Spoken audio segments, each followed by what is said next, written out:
Hey everyone, welcome back to all my listeners. This is episode 4 in season 16. Today is Wednesday, September 24th, 2025. My name is Sonal Patel, and this is the Paint the Medical Picture podcast series. All right, you guys, so welcome to the very last episode in the month of September. I can't believe the month is already almost over. Time just continues to tick-tock and march on. So, this episode is going to be another larger one. It is the last Wednesday of the month, and you know what that means. It is going to feature my Newsworthy fraud, waste, and abuse highlights for the month of September.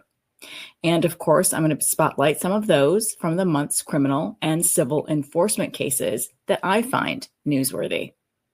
And in my Trusty tip, I will include one this month. The last Trusty tip. Let me circle back to a Trusty tip from the beginning of the month on E&M Scrutiny. Well, this is going to be part 2 of E&M Scrutiny based on some new information from the payor Cigna. And of course, I'm going to go ahead and close out and round out today's episode with another remarkable quote on resilience by Mary Anne Radmacher. All right, you guys, let's get into it. So, in today's Newsworthy, the month's fraud, waste, and abuse cases. The month of September saw 38 cases as of the recording of this episode. Let's check out some of the cases I want to spotlight. Early September saw a Martinsville doctor sentenced to 40 years for drug distribution. A Martinsville-based doctor who was found guilty of more than 450 counts of multiple drug charges at the conclusion of a 3-week jury trial in December 2024, was sentenced in a U.S. District Court in Abingdon to 40 years in federal prison. The man was found guilty of 1 count of maintaining a place for the purpose of illegally distributing controlled substances and 466 counts of illegally prescribing Schedule II controlled substances. Now, the U.S. Attorney General on the case stated, quote, "The doctor operated like a drug dealer with a prescription pad, flooding communities with addictive and deadly opioids, all while pocketing hundreds of thousands of dollars," end quote. The doctor opened an office in Martinsville in August 2015 and prescribed controlled substances to every patient in his practice, resulting in over 500,000 Schedule II controlled substances being distributed. The drugs involved included oxymorphone, oxycodone, hydromorphone, and fentanyl. A majority of those receiving prescriptions from him traveled hundreds of miles one way to receive the drugs. The doctor did not accept insurance and took in over $700,000 in cash and credit card payments prior to a search warrant being executed at his office on March 7th, 2017. Effective April 17th, 2019, the DEA acting administrator revoked the doctor's DEA registration number. He was previously convicted in 2019 of these charges. However, after his conviction, the United States Supreme Court changed the law concerning jury instructions in cases involving illegal distribution of controlled substances by healthcare providers. Accordingly, a new trial was ordered and occurred in December 2024. At sentencing, the court determined that he obstructed justice by perjuring himself when he testified at trial. The court further found that he was a leader of this extensive criminal activity extending from August 2015 to August 2017. Finally, the court determined that the doctor abused a position of public trust and misused a special skill when he unlawfully distributed numerous Schedule II controlled substances. Early September also saw a laboratory CEO, marketers, and physicians to pay over $6 million to settle allegations of management service organization and other lab testing kickbacks. Now, a one-time laboratory CEO has agreed to pay $4.25 million to resolve False Claims Act litigation with the United States alleging illegal payments to doctors for laboratory referrals in violation of the anti-kickback statute, the AKS. 2 physicians and 7 marketers have agreed to pay an additional $1.8 million to settle the United States laboratory kickback allegations against them in the case. The settling parties have agreed to cooperate with the Department of Justice's investigations of and litigation against other participants in the alleged schemes. With these settlements, the Department of Justice has secured over $59 million in Civil False Claims Act settlements for kickbacks to healthcare providers disguised as Managed Service Organization, or MSO, investment distributions, including recoveries from 50 physicians. The anti-kickback statute prohibits offering, paying, soliciting, or receiving remuneration to induce referrals of items or services covered by Medicare, Medicaid, and other federally funded healthcare programs. It seeks to ensure that medical providers' judgments are not compromised by improper financial incentives and are instead based on the best interest of their patients. The one-time CEO of a laboratory in Frisco, Texas, has agreed to pay $4.25 million to resolve allegations that he caused false claims for laboratory testing to Medicare, Medicaid, and TRICARE from January 2015 to May 2018. He allegedly agreed to a kickback scheme in which marketers, including the lab's own employees, offered and paid doctors kickbacks disguised as MSO distributions to induce the doctor's laboratory testing referrals. He allegedly facilitated the lab's continued participation in the MSO kickback scheme after receiving warnings that the marketers are, quote, are a power keg waiting to explode on us, end quote, and that, quote, people are gonna go to prison, end quote. The settlement also resolves allegations that he arranged for the lab to pay kickbacks disguised as consulting fees, processing and handling fees, and waivers of copayments and deductibles to induce laboratory testing referrals.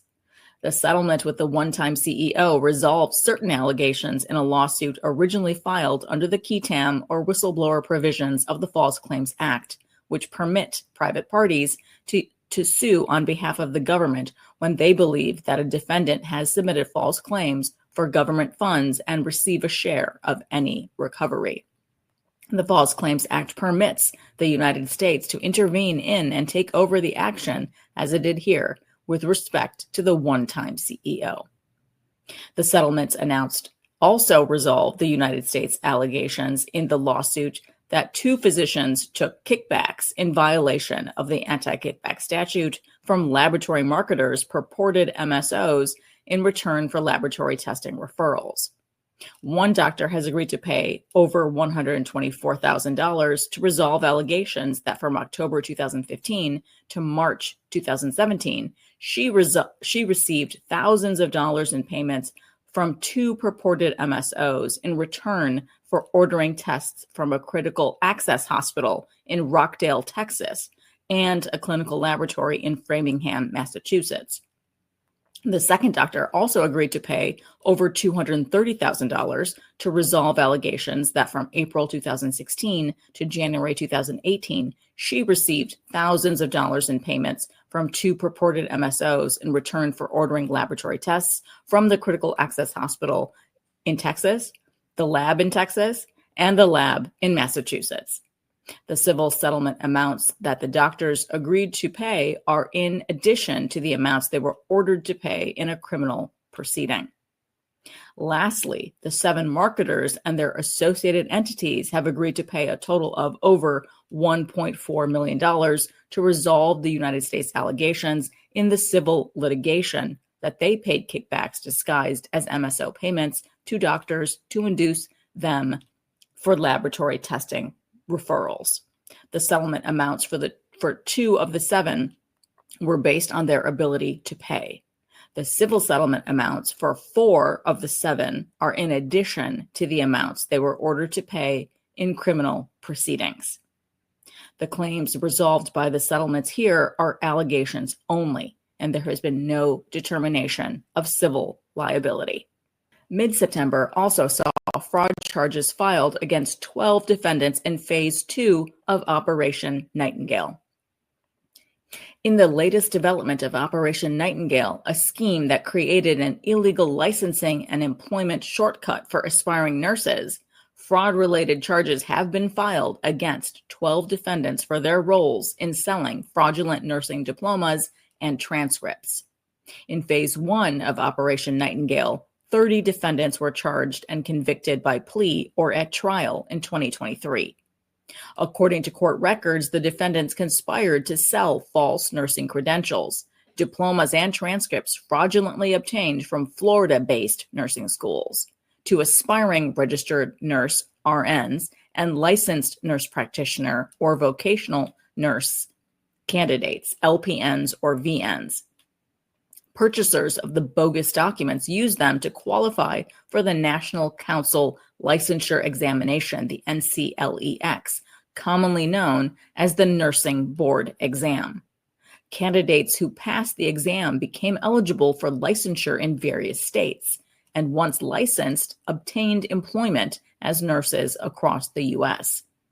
The defendants, which include nursing school owners and employees, are charged with conspiracy to commit wire fraud. Their conduct involved multiple for-profit nursing schools in Florida, all of which have since closed. At one time, these schools were authorized to issue diplomas and transcripts to individuals pursuing RN and LPN or VN licensure. In total, the fraudulent scheme generated approximately 7,300 fake diplomas. The charges highlight the purpose of a professional nursing licensure, which is protecting the public from harm by ensuring that only qualified and competent practitioners provide nursing care. Because nursing is a profession that, if practiced by unprepared or unqualified individuals, poses a serious risk to public health and safety, state boards of nursing establish the standards for education, regulate licensure, and oversee compliance with training requirements. The National Council of State Boards of Nursing, the NCSBN, requires candidates seeking the RN or LPN or VN licensures to graduate from a board-approved pre-licensure program and pass the NCLEX. Now, the Nurse Licensure Compact, adopted by 43 states, including the state of Florida, further ensures that nurses meet consistent standards for safe practice. In Florida, the Board of Nursing regulates pre-licensure programs and enforces curriculum requirements under the Nurse Practice Act. To protect patients and ensure safe nursing care, the board requires that all applicants for licensure as an RN or LPN or VN graduate from the approved program or its equivalent and provide official transcripts or equivalent documentation before being permitted to sit for the licensure exam. Florida's nursing programs must devote at least 50% of their curriculum to hands-on clinical training, in addition to academic coursework for a practical nursing education program, an associate degree professional nursing program, or a professional diploma nursing education program. An indictment is merely an accusation. All defendants here are presumed innocent until proven guilty beyond a reasonable doubt in a court of law. Mid-September saw Exactech agreeing to pay $8 million to resolve False Claims Act allegations for selling defective knee implant devices. Exactech Inc. agreed to pay $8 million to resolve allegations that the company violated the federal False Claims Act. A medical device company based in Florida, Exactech, allegedly violated the False Claims Act by knowingly submitting or causing the submission of false claims for payment to Medicare, Medicaid, and the United States Department of Veterans Affairs, the VA, in connection with defective knee replacement devices. This settlement relates to two separate components of Exactech's total knee replacement systems. First, the settlement resolves allegations that as early as January of 2008, Exactech knew that its finned tibial tray, a metal component of its knee replacement system that fits into a patient's tibia, failed prematurely at a higher than acceptable rate. Therefore, it was not reasonable and not necessary for use during total knee replacement surgeries performed on Medicare, Medicaid, and VA beneficiaries. But Exact continued to market and sell the component for surgeries between January 1st of 2008 and December 31st of 2018. Additionally, the settlement resolves allegations that as early as January 2019, Exact knew that the polyethylene component in certain Logic and TrueLiant knee replacement systems failed prematurely at a higher than acceptable rate. Therefore, it was not reasonable and not necessary for use during total knee replacement surgeries performed on government beneficiaries. But Exact continued to market and sell the Logic and TrueLiant knee systems with defective polyethylene components for use during total knee replacement surgeries between January 1st of 2019 and February 7th of 2022. Under the terms of the settlement, Exact will pay a total of $8 million, $7,640,000 of which is the federal's share. The states are entering into separate agreements with Exact related to the $360,000 that the states will share. The settlement is based on Exact's financial condition. The civil settlement includes the resolution of claims brought under the QTAM or whistleblower provisions of the False Claims Act by two parties. Under these provisions, a private party can file an action on behalf of the United States and receive a portion of any recovery. The claims resolved by the settlement here are allegations only. There has been no determination of liability. And finally, mid-September also saw two Florida men charged for a $34.8 million fraud scheme targeting Medicare beneficiaries. An indictment was unsealed, charging two Florida men for their roles in a scheme to submit approximately $34.8 million in false and fraudulent claims to Medicare for medically unnecessary products. As part of the scheme, the defendants and their co-conspirators targeted thousands of Medicare beneficiaries and, through deceptive telemarketing, persuaded them to accept medical equipment that they did not need, such as orthotic braces and continuous glucose monitors. According to court documents, the two men are charged in connection with their ownership and operation of 7 durable medical equipment, or DME, supply companies based in the state of Florida. The pair are accused of paying illegal kickbacks and bribes to purported marketing companies that targeted thousands of Medicare beneficiaries with deceptive and aggressive telemarketing campaigns. The indictment alleges that these marketing companies obtained the beneficiaries' personally identifiable information and arranged for purported telemedicine companies to generate doctors' orders for unnecessary medical equipment. The men allegedly used these doctors' orders to submit false and fraudulent claims to Medicare through their network of DME companies. They are both charged with conspiracy to commit healthcare and wire fraud, 2 counts of healthcare fraud, conspiracy to defraud the United States, and to offer and pay healthcare kickbacks, and 2 counts of offering and paying kickbacks in connection with a federal healthcare program.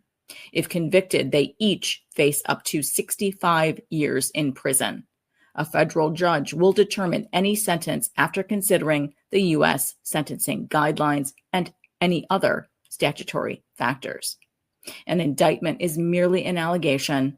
All defendants are presumed innocent until proven guilty beyond a reasonable doubt in a court of law. And now it's time for my best practice tips in Trusty Tip. So, in this clip, I just wanted to circle back on Cigna's E&M reimbursement policy that goes into effect in just a few days on October 1st, 2025. Now, I just started season 16's Trusty Tip talking about it at the start of the month. And here we are right at the end of the month, just a few days away from the effective date, with an update. With my Trusty Tip for those in-network Cigna providers out there. If you've not received anything in your emails or your provider portals, hopefully this Trusty Tip will help. Cigna Healthcare has issued their in-network providers more information regarding the new reimbursement policy for professional E&M services, claims that are effective October 1st, 2025. First, for providers who believe their clinical documentation supports reimbursement for the originally submitted level for the E&M service, they may fax medical records to 833-392-2092 for individual and up to 4 claim reconsiderations. Second, for providers who have experienced 5 or more adjusted claims and they believe they are in alignment with the AMA's guidelines, they may request to have their claims bypassed from the policy by sending an email to emcodingaccuracy@cignahealthcare.com. Cigna Healthcare will request clinical documentation for a subset of the provider's claim history for review. If the review substantiates that at least 80% of the adjusted claims for E&M services were billed appropriately, the provider's bypass request will be granted. A provider's continued inclusion in the policy will be determined by their coding patterns and alignment to the AMA's E&M service guidelines. Cigna Healthcare will conduct periodic claim reviews to verify compliance. And Cigna Healthcare finally notes that, please note, this new reimbursement policy is not applicable to North behavioral health care claims. So I really wanted to put that last trusty tip out there for the month of September to my audience because I did find that information really useful that Cigna put out to their in-network providers just around the second week of September, right after I had issued my first trusty tip regarding this new policy that takes effect October 1st. They actually sent out a in-network correspondence to their providers, and it stated all of this information on what providers have the right to do if they want to go ahead and try and have appeals made or reconsiderations made. Cigna lays out the steps, and you can take the time and go back and listen to this trusty tip and make sure that you're faxing things to the correct number, you're emailing the correct email address. So I hope you find that to be very useful. And finally, I focus season 16's Spark on resilience. I want this 16th season Spark to be filled with our world's thought leaders, writers, artists, philosophers, everyone whose words provide us with their insights on resilience. So in this week's inspiring quote in Spark is from Mary Anne Radmacher. Courage doesn't always roar. Sometimes courage is the quiet voice at the end of the day saying, I will try again tomorrow. So very true, right? It is that quiet fortitude that can set you apart from everyone else. This quote reminds us to keep finding the strength, to keep pushing through by trying again, to never feel defeated, to remain hopeful. So remember, courage doesn't always roar. Sometimes courage is the quiet voice at the end of the day saying, I will try again tomorrow. I'm happy Mary Anne Radmacher's spark still burns brightly and can continue to inspire so very many. All right, you guys. So that wraps up today's episode. The very last one for the month of September. I know October is going to come upon us here in just a few days, and I know I'm looking forward to it. I've got a lot of conferences I have to go speak at, attend, support my colleagues, etc. So I have a lot of traveling involved for my month of October. That seems to be a pattern in my life. Every October, I'm always very, very busy. And it is my most happiest time. Used to be when the weather was much more patterned and regular and fall. You know, all of those autumn leaves were, on full color blast in the month of October. The weather was cooler. Well, things are very different now, right? With the climate changing and global warming, etc. So, a few of our trees here have changed color.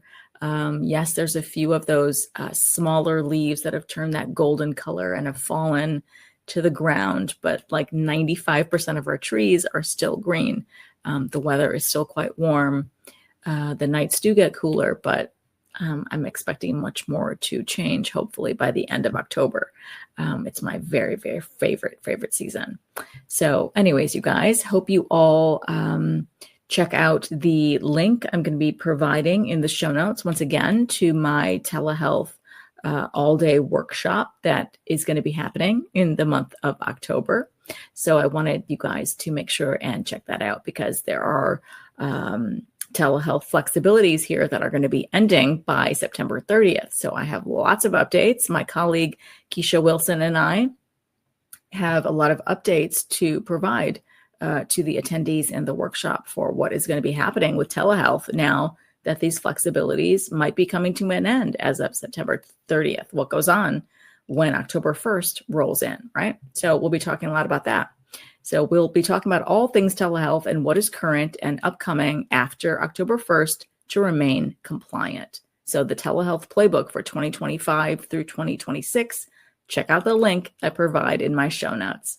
All right, you guys, I hope you guys all have an amazing rest of your week ahead. Wish you all a very, very happy October. I hope that graces you well in the next few days. And I will talk to you soon next week. All right, you guys, thank you so much for listening on today's episode. And I hope every week with me brings you closer to helping your providers paint a masterpiece. See you next Wednesday.